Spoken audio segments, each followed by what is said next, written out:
So you went to New Orleans. Hmm. How was New Orleans? Were you when you went there? Were you like, what were you thinking? Well, I was the first time I went. Which was only very recently actually, because I've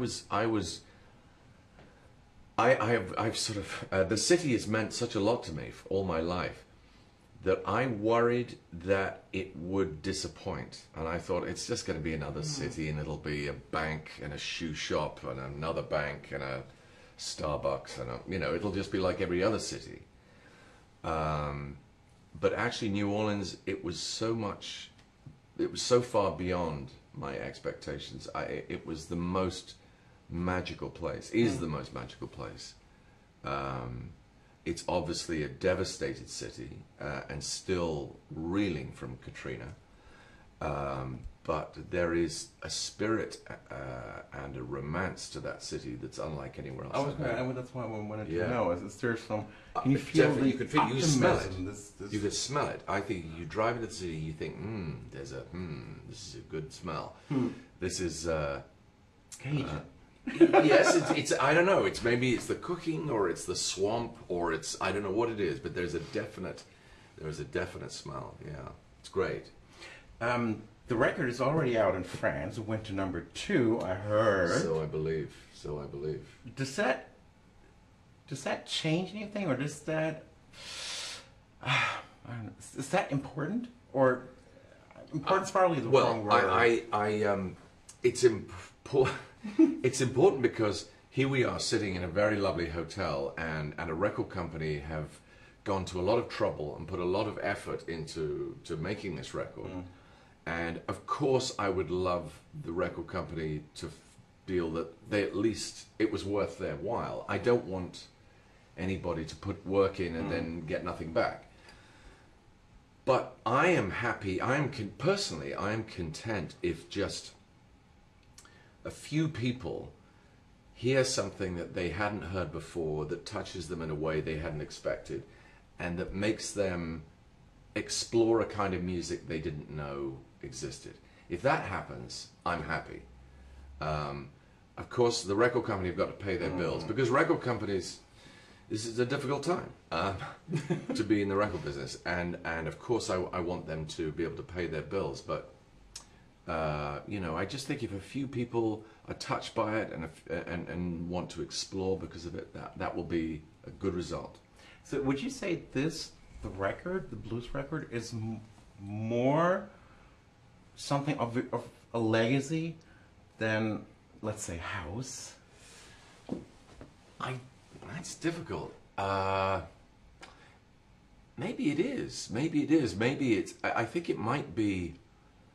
I certainly feel like the record is closer to who I am than house. I mean, I'm so proud of house and what we've achieved with that show, and I'm proud, and I like the character. I love the character, and of course I owe this opportunity to make a record. I owe that to house. But maybe the record is still closer to me, is closer to who I am than the character of house. That's possible. So maybe that is. I don't know if it's a legacy exactly. Well, you know what I mean. It's a little early in the game to talk about legacy. I hope. I don't know. Who can say? Yeah. But so just I thought this is close to your heart. It is definitely. Forever in the making when you call a dream. And That's right. This is my. This is a whole lifetime of musical taste in a way. These are the songs I've listened to and loved for decades, and they're very, very close to me. Did you pick the songs by yourself? Yes. Well, it was it was a great process actually between me and the producer Joe Henry, whose knowledge of this music, genius, awesome, genius, and has become a great friend and is a wonderful, wonderful man. One of the best parts of the process was that we are swapping music. And I would send him a track and I'd say, oh my God, have you ever heard this song? He'd go, no, have you ever heard this? And we go back and forth, hundreds and hundreds of songs. And I love that process. Also, it's a very good way to get to know someone because they reveal something about themselves with the music they like and the music they share with you. So that was, but I think between the two of us, we you know, we had hundreds of songs, and we sort of went, no, that's too like that. Well, what about that? You know, and we got down to, I think we recorded maybe 19 or 20, and I think there are 15 on the record. So, talking about knowing someone by music, were you one of those people too when you were younger, when you went to like a girlfriend's house or whatever and checked the records, find out, oh, is she from me or not? Actually, no, I wasn't, because for this reason, because this was the music that I loved. I knew that almost nobody else shared this musical taste, and I didn't share. I didn't have any records that anyone else would like. I didn't buy pop records. I had almost no pop records. Really? I had some Rolling Stones.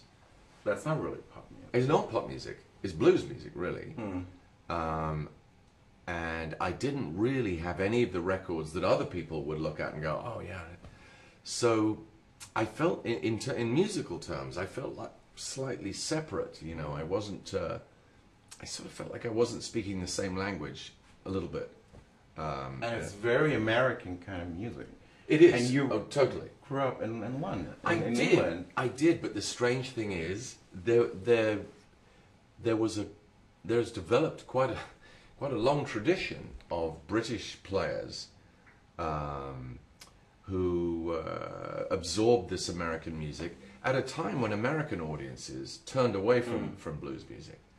And they wouldn't buy records anymore, and Muddy Waters and Howlin' Wolf would come to Europe, and they go to Paris and Berlin and London, and they would play festivals over here because the Americans had sort of lost interest.